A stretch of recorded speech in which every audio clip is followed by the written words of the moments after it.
Hello，大家好，歡迎大家嚟到香港脫單指南研究所。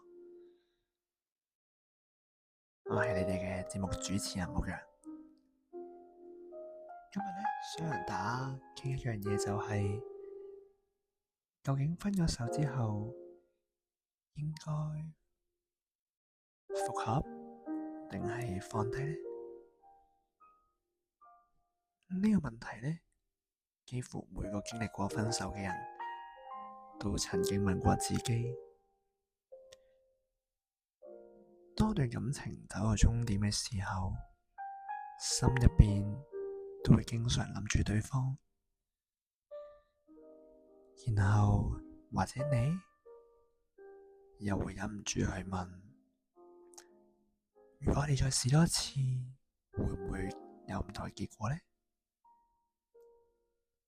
但係當你回頭嘅時候，究竟係代表你愛得深，定係只係你唔捨得放手呢？而今集呢，就想同大家拆解，究竟復合定係放下，有時候應該需要搞翻清楚，係時候翻轉頭，定係向前走呢？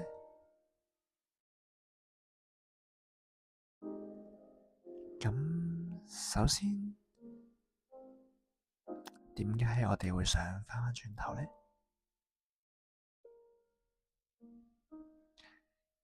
有時呢，分咗手之後最容易出現一個情緒，就係唔甘心。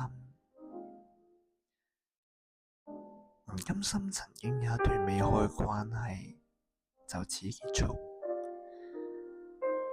唔甘心自己仲有感覺，但係對方已經離開咗，唔甘心對方已經揾到新嘅對象，但係你仲停留喺原地。其實呢，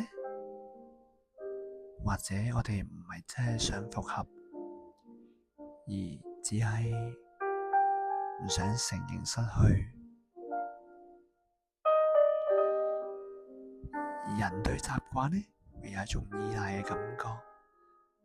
當呢個感覺被打破嘅時候呢，我哋個腦經常都會呃自己，如果翻返過去，會唔會好啲啊？咁所以真正要問自己一個問題就係，究竟你想復合係因為仲愛對方，還是只係害怕要重新適應冇對方嘅生活？咁今集呢，想拋啲問題俾大家諗下，究竟你哋嘅問題係咪真係解決咗呢？因為分手好多時候都唔係一時嘅衝動，而係長年累月有跡可尋。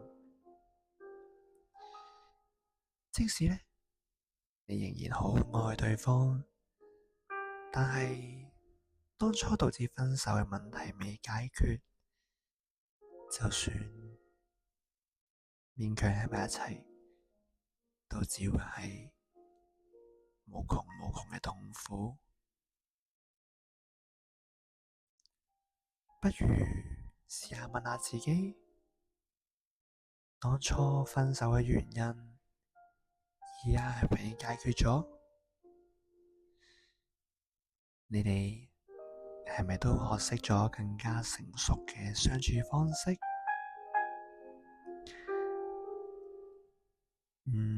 最後今次返轉頭係想重新經營一段關係，繼續一齊成長，還是只係唔捨得會掛住呢？如果三個問題都係否定嘅，咁復合只會換來第二次嘅心碎。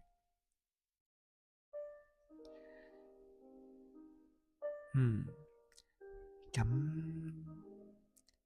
有啲咩情況之下復合先有機會真係成功呢？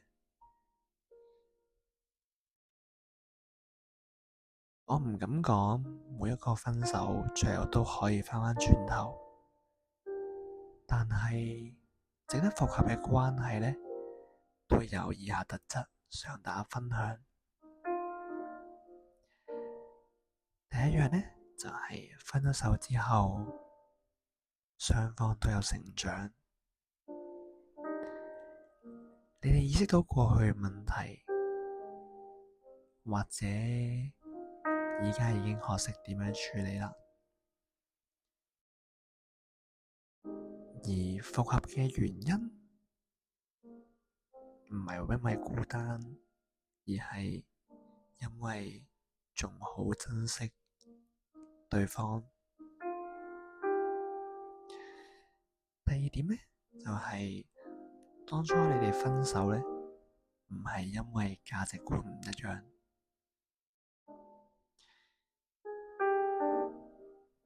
如果只係因為啲細節而摩擦分開呢，咁呢個情況都比較容易可以一齊返。但係如果係價值觀唔一樣，咁呢個問題唔會因為時間而改變。而最後一點就係你哋嘅相處係舒服，而並非消耗。你哋呢都可以做返彼此嘅避風港，而唔係製造情緒同埋壓力嘅來源。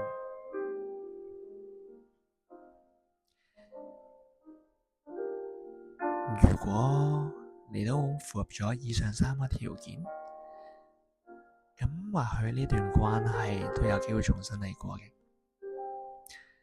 但係前提係大家都願意用新嘅模式去愛對方，而唔係只係舊溫重夢。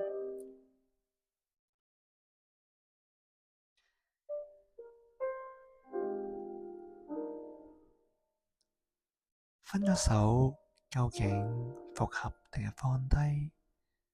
從來冇個標準嘅答案，只有啱唔啱自己。但係呢，牧羊都想大家分享，一段真正好嘅感情呢，其實應該係會讓你變得更加好，而唔係不停去受苦。喺最後呢一集結束之前，都想問下仲有聽緊嘅觀眾，如果你係啱啱經歷分手嘅，可以大家諗翻，其實呢一段關係係令你開心嘅多，定係痛苦嘅比較多？如果想翻轉頭，係因為愛，定係因為驚失去？如果呢一個係一個新嘅人，你仲會選擇呢段關係嗎？喺一段愛情呢，最難嘅，從來都唔係放手，而係放過自己。咁今集呢就差唔多啦。如果你都有戀愛煩惱，歡迎 DM 我或者投稿你嘅愛情故事，我會幫你拆解。係啊，記得 follow 同訂閱呢個香港脫單指南研究所，咁下集就可以有更加多唔同嘅細節同埋內容可以俾大家聽啦。咁今集就差唔多到此為止，我哋下集再見，晚安，拜拜。